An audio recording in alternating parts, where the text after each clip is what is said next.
We are back here live from Dreamforce, Constellation TV, coming at you. Thanks so much. Actually, thanks so much to you and the team at Certinia for giving us this amazing very, space. very welcome.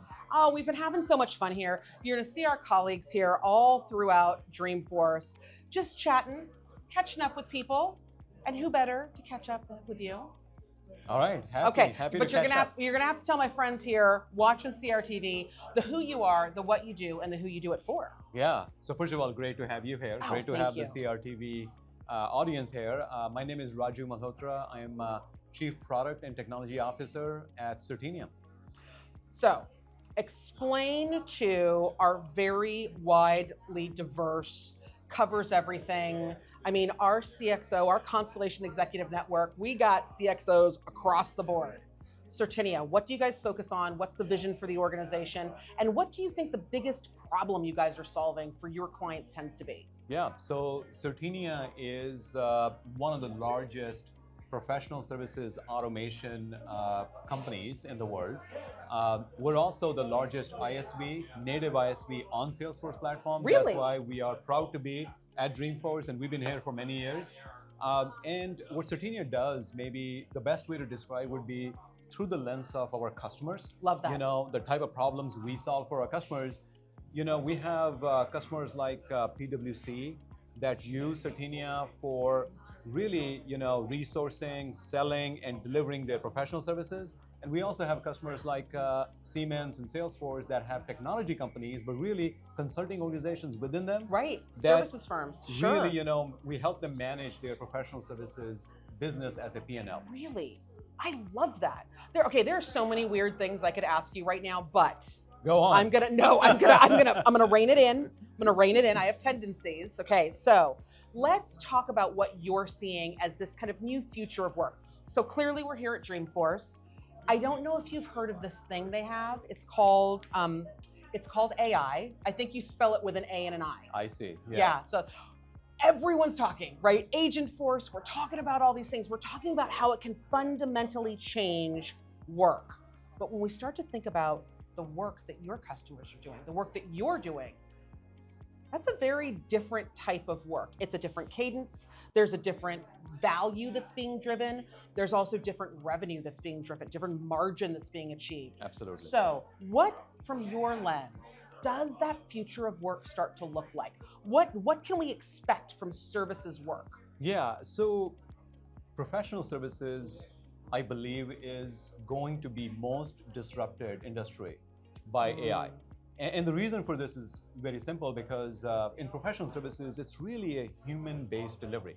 It's very manual, it's inefficient, and by very nature, it's supposed to be bespoke, custom work for every single customer. Right. It's a solution that is tailor-made for them. That's where professional services shine. So I think that's where bringing in the power of automation and autonomy that AI can bring, that Agentforce and Salesforce can bring, would be super, super helpful. So to your question, you know, Liz, what we are seeing is really change at really 3 levels within the AI business for professional services. First and foremost, professional services companies make money when they deliver, you know, services, Absolutely. right? So simple point there is really starts with delivery. And what we're seeing is many companies are now piloting, experimenting, and some in production for using third-party delivery agents in conjunction with humans. So they would use Cursor, Lovable, Anthropic Claude, and a number of other tools that really automate the product delivery development process. So they are working, increasingly they're working side by side with the human delivery team. Now, just to be clear, they are acting in a tool capacity for the humans today. Right, they're not quite digital workers, but that's the world that we see they're moving towards. Yeah. So that's really the delivery is transformed and is going to be transformed forever because of that profound change. I would say that's the number one thing that we're really noticing. You know, it's interesting because I think when people talk about digital workers, and I think we see it across all functions, right? Even if we want to say something like in customer service, right? And you say digital workers, all of a sudden everyone's like, oh my God, you can't say that. We can't, like everyone kind of freaks out. But the hallucinations usually becomes a conversation. Yeah. So when you are talking about digital workers, when you're talking about that transformation from tool to colleague, almost.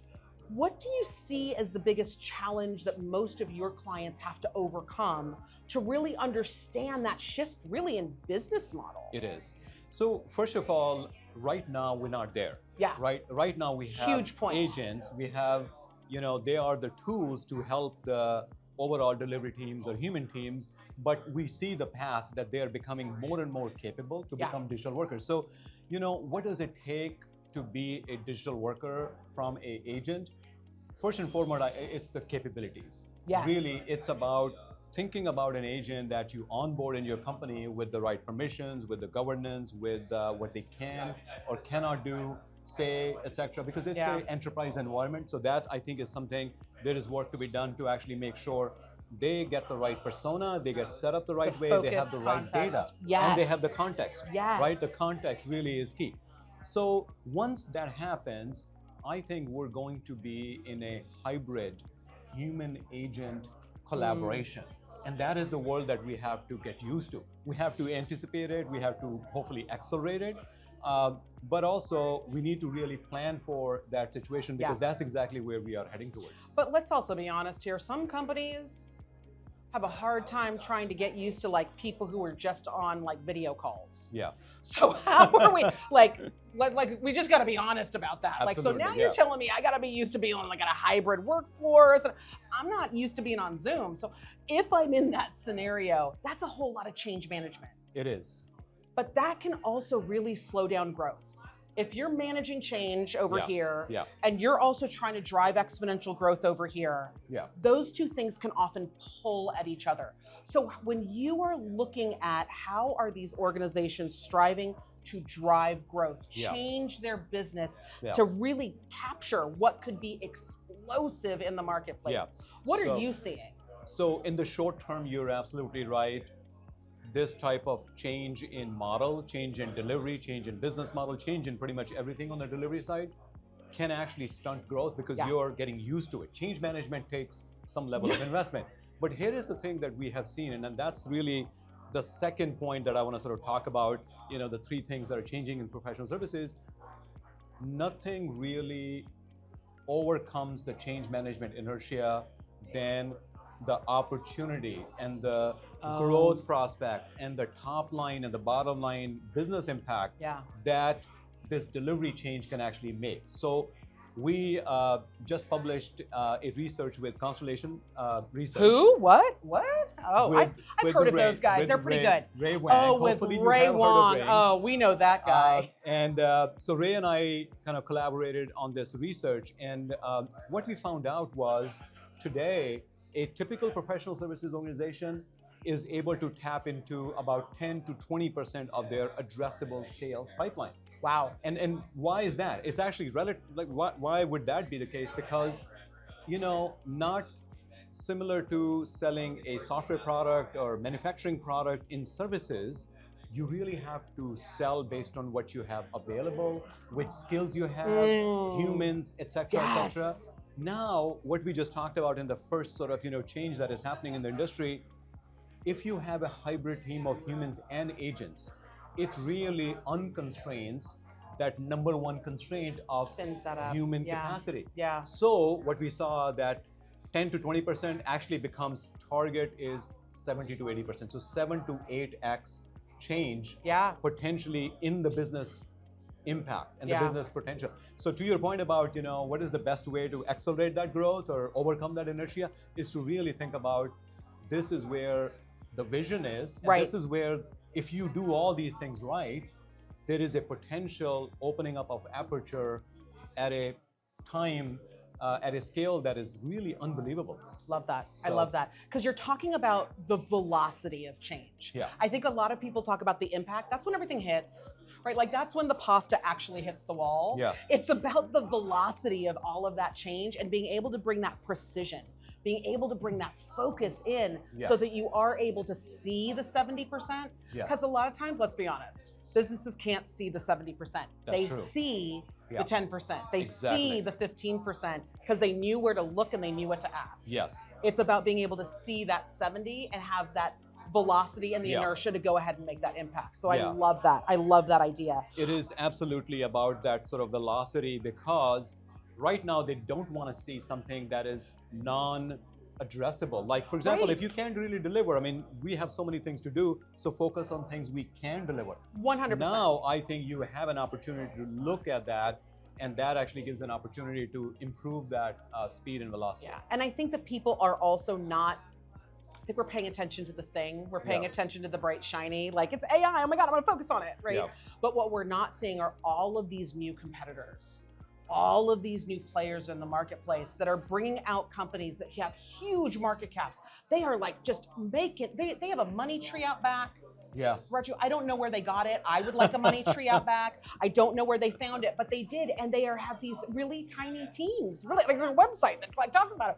They have these really small, focused teams that have brought in that hybrid workforce, so that they bring in all the skills Yeah. and they bring in all the traits, and they're able to accomplish tasks Yeah. that directly drive that velocity, and that's a huge difference in how we move all that forward. Okay, so Absolutely. here's what I'm going to ask. In a world where we have to, part of the problem, human nature, we like to hoard things. I don't know if you knew this about people. Like, I'm gonna collect everything and I'm gonna keep it. And I mean all my ideas, all my norms, all my structures. This is how my business operates. This is how consulting is supposed to go. Yep. This is how professional service is supposed to be provisioned. Yeah. All of the norms Yep. are being disrupted, whether people like it or not, Yeah. if they're ready for it or not. So if we were to take a blank page and I were to say, redefine what this looks like, Yeah. what are you going to tell people? Here are the 3 things you need to be ready for. I think the number one sort of quote unquote thing is really to stay pace with all the level of change and innovation that is happening, because it's sort of like charity begins at home. We can't really, advise others or consult to others or, be charged for that type of work if we're not really up to date on how AI is changing. And the way we think about this is actually be the early adopter, be the experimenter, be the pilot sort of customer. I think that's the really number one thing. And I know a lot of customers are, a lot of folks in general are doing it. I think the second thing is there is a supply constraint that goes away. And then there is a demand that actually potentially goes very up. Yes. So to get that demand and supply, how we think about this is a autonomous system. It's not an automated system. So if you think about and there's a difference there. Okay, go in. We're going into this. There you go. So a product like Certinia, for example, for our history of 10 plus years, we have provided a ton of automation through software as a service, through data, through unification, the workflow management on top of the Salesforce platform. And we're very proud of actually driving that productivity. Now, what we are seeing is an evolution from that automated system that matches the demand and supply between the skilled labor, which is today humans, and to the demand that I mentioned. It basically goes to a order of magnitude bigger, higher scale because of what we just talked about, unlocking of supply and increase in demand, and that needs a autonomous system. So the autonomous system has agentic layer built in.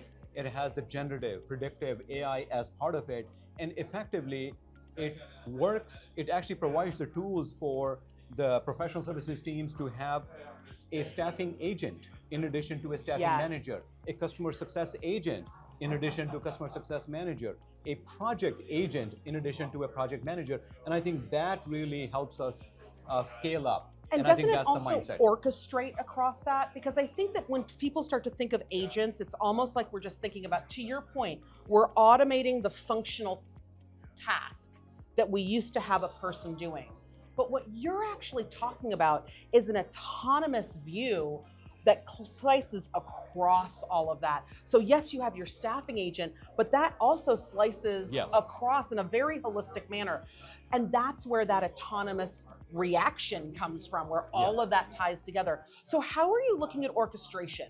How important is that? So you're spot on, I think, and it's a fantastic sort of point to call out, because orchestration is really at a couple of levels. One is it's a human and agent orchestration. Right. So when we say autonomous professional services or automation, it's really about having humans and agents be working together. So it's not Right. fully autonomous that the agents are running the world Right. all by themselves, because then Pod bay doors you are may opening, not- right? you may not need as much orchestration because they probably know what they need to know. I think the orchestration challenge is when you have human teams and when you have the agents, Right. and that's the the autonomous sort of part we're talking about. And the second part of the orchestration, which is we live in a connected world. Yes. We live in a very diverse and very siloed world.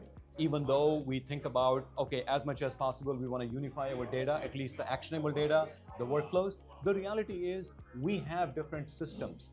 We have, something like a Jira or Confluence, or we have collaboration tools, and we have, out of the company tools with third parties, and being able to connect and orchestrate other agents.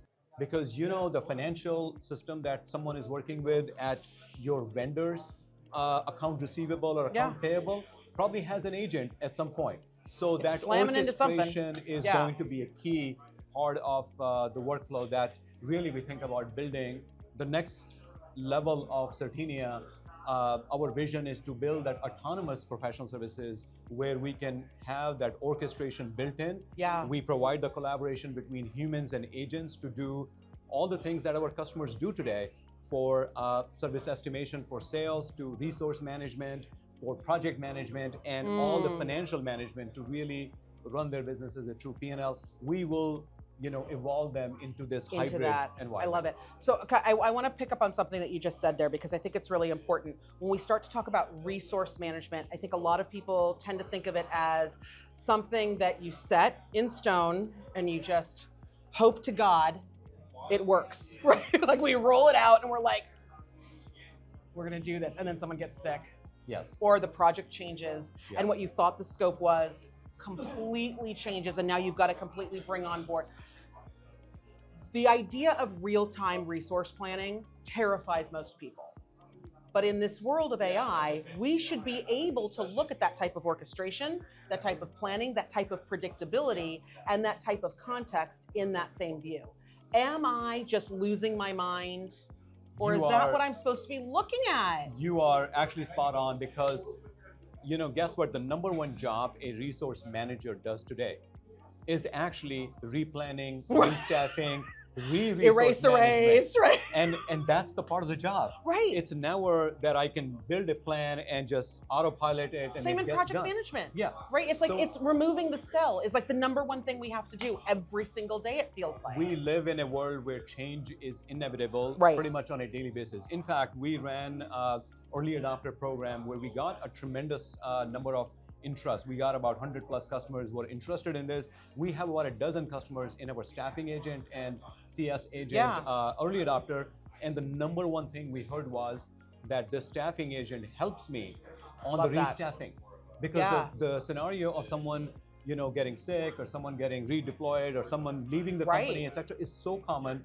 On an average, our resource managers, and I'm talking large public enterprises, they have about 10 to 15 instances per resource manager per week. Right. And they spend hours in each of that restaffing, because people don't know personally, this is, if Joe is sick, I can find Mike or somebody else. It's not that easy. Right. They spend time in the system, which when we automate using, in fact, make it more autonomous or semi-autonomous using staffing agent, that time from hours goes to minutes. Yeah. And that productivity benefit is real. And most importantly, the resource managers are happier. Yeah.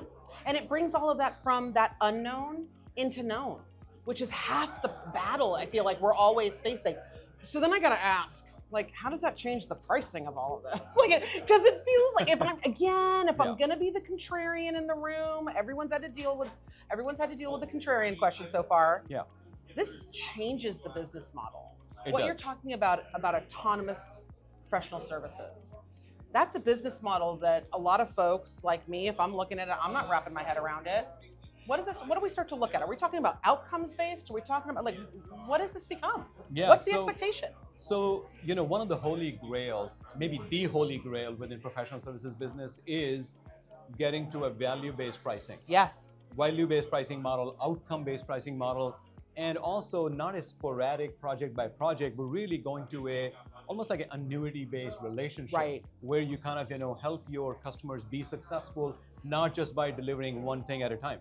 But I think the value-based pricing model has been the sort of the desired outcome. Yeah. And with the autonomous PSA vision, I think we get closer to it. We actually are finally able to see the light at the end of the Yeah. tunnel, where we can actually be much more focused on value-based as opposed to the fixed fee or time and material Right. and other models. Is it because you're also redefining value? Because with that value comes a certain speed. Yeah, I think you're right. We are redefining the value much more closer to what customers care about. Right. And second, and this has been the reason, by the way, probably the number one reason why value-based pricing hasn't quite worked out, is we are now able to attribute how the value was actually delivered, who delivered the value, how much of this was attributable to the professional services firm versus what customer has to do by themselves, Right. as part of their change management to actually create value. So I think this definition and attribution of the value gets us closer to the value-based pricing. But like, let's be very honest about what that actually means. Because I think when we say, like we were saying, like, oh, it's 70 to 80%, this is what you're going to be able to capitalize. Oh, it's value-based price, we're going to do this. Like, we're not talking millions of dollars of change here. Like, we're talking like trillions of dollars of change. Yes. So that is exactly right. We did this sort of analysis with Ray, and what we looked at is there is a $1 trillion opportunity for professional services. If we are able to get to this autonomous PSA vision, which we believe we can over next 2 to 3 years, and if we do that, we actually create that value by acceleration of delivery, by improving the margins, and by, most importantly, improving the service quality. Love that. Making it more outcome-based. Everyone's winning. Everyone's winning coming out of this. That's great. Okay, as we wrap up here, big piece of advice that you would want to give your peers in the Constellation Executive Network, what should they be looking out for? Specifically when it comes to how they are maybe looking at professional services differently. What's your advice? So I would say, if you have a professional services business, please check out Certinia, and if you haven't had a chance to check, especially our agentic offers. We have a number of early adopter programs that we would love to have you experience, how this works out for your business, check it out for yourself. And I think the most important aspect is there is going to be a lot easier to create agents, and a lot of those early incarnations of agents that all of us create would be not unlike some of the early websites we might have created when the websites were new, which really shouldn't dissuade anyone from seeing what the potential is. You saw my website, Vengeance Mongers, didn't you? You saw it and you just knew. I will check it out now. It wasn't, no, it's long gone. It was an idea well ahead of its time, but My first website basically had, there's a work in progress, and there's this icon that was sort of constantly working in that was basically my one-page PHP, Don't make that mistake again. I think having a well-thought, especially for a professional services that is an enterprise scenario, you want to really think about how you connect it to the right data sources, how you put the guardrails, how you actually put the right quality around it. Trust and governance sort of hub is important. Absolutely. I think that really is the night and day between having a website versus having Amazon.com, right? Those are two websites, but night and day difference. I think that's the type of agentic era that we are progressing towards. I love that. That's where I love that we can all difference. go There is a difference between the thing that told you you need milk in your refrigerator and the thing that's going to sit beside you at work and be your colleague. Yeah. Those are very different forms of AI, and we have to intentionally move towards them. Thank you so much for spending this time with me. Folks, talk about advice here, but professional service is changing, but it's going to directly change how we all look at our businesses. So thank you so much. Thank you, Liz. Great talking to you.